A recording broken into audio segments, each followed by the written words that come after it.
Hey guys, what's up? Welcome back to Film Jumbo. $90,000 for Mary Ford's 1961 Gibson SG Les Paul guitar.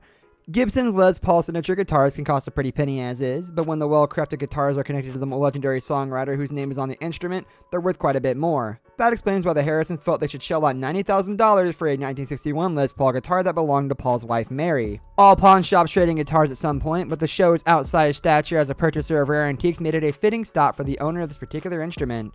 For the uninitiated, Les Paul and Mary Ford were a wildly successful singing duo in the 1950s with 28 hit records to their name. They hosted popular radio and television variety shows together throughout the decade. Then Mary herself would play this guitar on tracks like the #1 hit, How High the Moon Made Its Value Skyrocket. Cars that rolled away. That's not to say you can wow the Pawn Stars with any old car. They have had to let many sellers walk in their 15 seasons on the air when the price was just a bit too rich for their blood. Frequently, these stalemates came when the car was famous rather than just an antique. The Harrisons had to make a tough decision when perhaps the most famous car in American history fell into their laps. O.J. Simpson's white Ford Bronco has been seen by millions of Americans, with the former NFL star leading Los Angeles police on the world's most well-known low-speed chase out of his eventual acquittal of murder charges. The current owner of the iconic Bronco brought it to the stars of the show looking to sell. Given the infamy of this particular Bronco, the seller wanted a hefty sum. He asked for $1.25 million from the Harrisons, about $1 for every 100 Americans who watched O.J. run ultimately. Rick had to turn him down and send him off to find another buyer interested in macabre history. $95,000 for a 1932 Lincoln Roadster. The Harrisons had to spend big to get a luxury Lincoln Roadster built in the middle of the Great Depression. A beautifully maintained mint and cream colored Roadster with a massive V12 engine hiding under its gigantic hood was too good to leave the shop. The 1932 Roadster was an attempt by Lincoln's parent company Ford to lure drivers away from their competitors at Cadillac.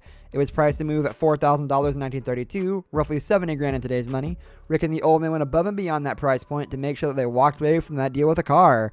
The decadent 150 horsepower classic car from 1932, they offered a cash buy of nearly $100,000. They didn't have to wait long to get their money back, however. The owner turned right around and used the $95,000 he made in the deal to buy gold from the pawn shop. $111,000 for 3,000 ounces of silver. The second largest purchase in Pawn Stars history was a lot easier for the shop to verify the value of. When a customer rolled into the shop with a dolly loaded with 3,000 ounces of silver in bars and coinage, the Harrisons knew they had a deal on their hands.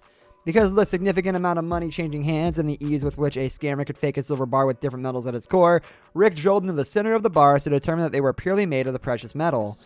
Testing silver is a little work, but it's not rocket science, Rick said, before explaining how to test silver with nitric acid.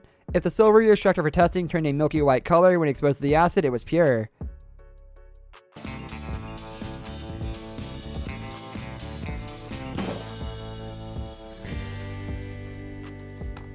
So you have by, I think it was last year, 500 million ounces of silver was used just in industry.